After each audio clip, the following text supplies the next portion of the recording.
Hello, I'm Matt from NFL Network with analysts Miles and George. Today we'll be discussing the AFC and NFC East. First, we'll start with George and his AFC East winner.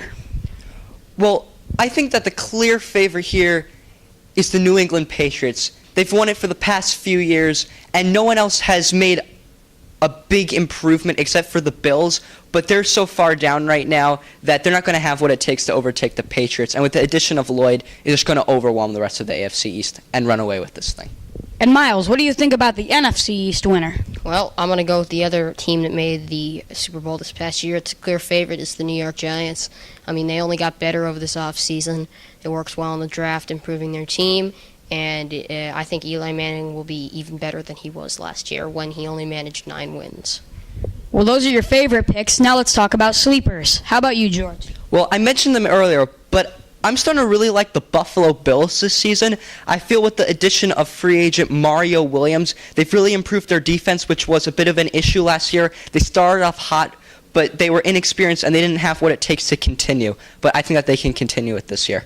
And that's the AFC sleeper. Now for the NFC. Well, originally I was thinking it might be the Washington Redskins, but I don't really feel that way. I'm thinking more the sleeper this year is the Philadelphia Eagles.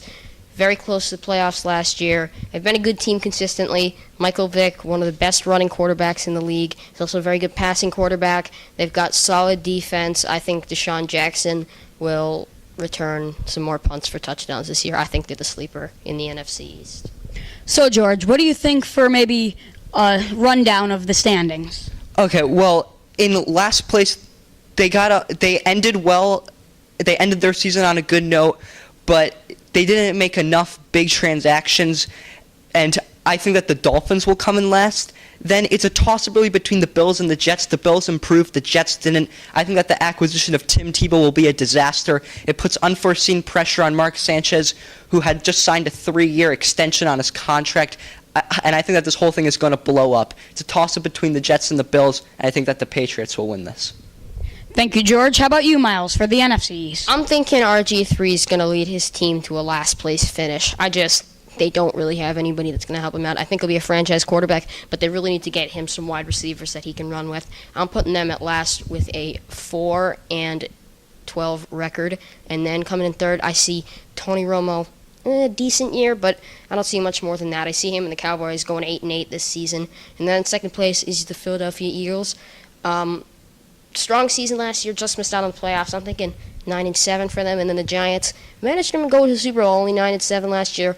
I'm thinking 11-5 is a more reasonable goal for them this year with the additions on their defensive side. So you heard it here first. Giants in first, Eagles sleeper, and you got the Patriots in first and a Bills sleeper. Signing off, this is Miles, I'm Matt, and that's George from NFL Network. Thank you.